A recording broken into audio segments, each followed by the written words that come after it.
Well, we're on the shores of Barraterre, Exuma today, the city by the sea. This is Horace. Horace is the Commodore, Horace McKenzie, the Commodore of this Barraterre, Exuma. This is a C-Class series race today. I understand you've got 6 boats in this race, Horace?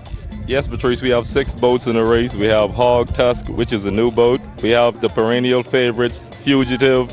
We have Golden Girl. We also have a new boat, Lady B. We have Touch Me Not.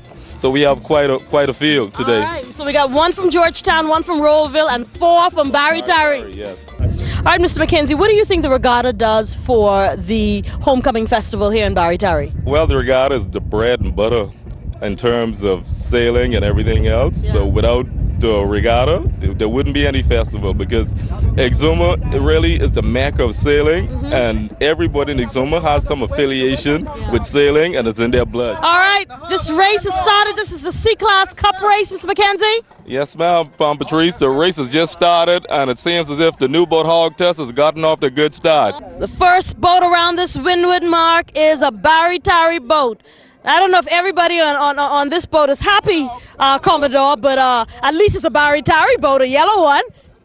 When it comes to sailing, forget about the family and forget about everything else, because everybody wants to win. Yeah. So the Golden Girls is around this windward mark in second place. That's 2 Barraterre boats, 2 more to go, and then Georgetown and Rollville somewhere out there. Yeah, they bringing up the rail. All right.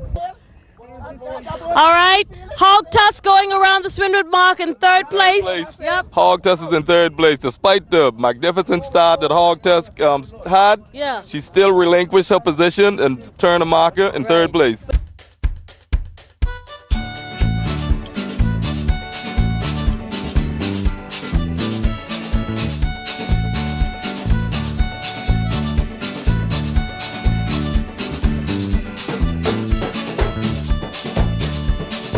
All right, now the Warrior has maintained its lead. This is amazing, Commodore, going around this mark now. This is the, which mark is this now? This is the first lap that has just been completed. Okay, Warrior first place. The Warrior is still maintaining that lead, but that lead is dwindling away as we speak. All right, I can tell, Commodore, that you know quite a bit about sailing, because you predicted that this Golden Girl may indeed close the lead, and right now they are actually in first place. They've surpassed the Warrior. Yeah, like I said earlier, you can tell by the wind conditions and how the boats were sailing that the lead would have a possibility of changing. Remember I spoke to you earlier not to count Buzzy and those out? I spoke to you earlier about that, and it's manifested itself. You know, they tell me, they say Buzzy sly on the water, and that's the truth. And that's the truth. Buzzy was behind, and when you look, man, look at this. My God, that's the Hog Tusk come right around. Man, but Touch Me Not coming up, Buzzy roll, he sly. Boy, I tell you, Wave ain't got nothing on Buzzy.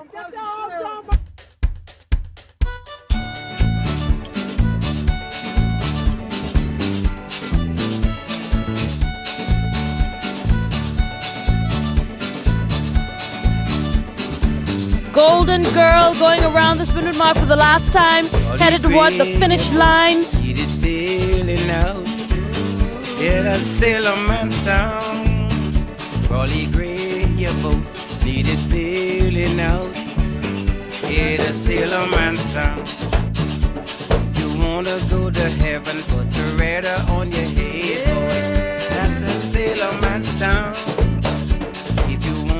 Listen, regatta and sailing are wonderful, wonderful metaphors for life. We're having a great time here, just off the coast of Barraterre, Exuma, the city by the sea, on Native Show.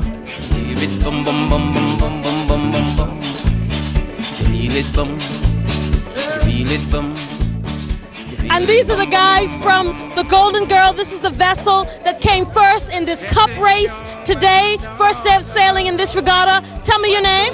Taron McKenzie. All right, you're McKenzie. Oh boy, you can't go wrong on the water if you're McKenzie. And you, sir? Dimitri Smith. Dimitri Smith. Now you were the bowman and the Golden Girl. So tell us now, what was the strategy out there? Because you all didn't start off in the lead, but you know, before we knew it, you guys were coming around those buoys, one after the other, and you were in the lead. What was your strategy?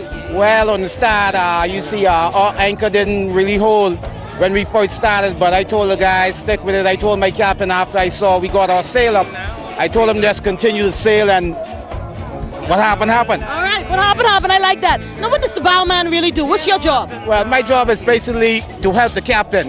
Is to really look out because of where the captain sits in the boat. He really cannot see to the front of the boat, and the bowman helps him to see what is out in front of the boat. Right, okay, wonderful. And as a part of the crew, tell me what your role is. Well, my role on the boat is I ride the pry and I fall in when they tell me to fall in. Yeah. We keep the boat even keel. All right, wonderful. Now, are you surprised that you all won this cup race today? No, we're not surprised. We know what the Golden Girl could do. We know in this type of weather, once we put on our big sail on our boat, ain't nothing can catch us. Oh, man. All right, Barraterre is not called the city by the sea for nothing. They have a long history of sailing and a long tradition of boat building. And speaking of boat building, I'm here with one of the legends in boat building here in Barraterre. This is Mr. Huey Lloyd.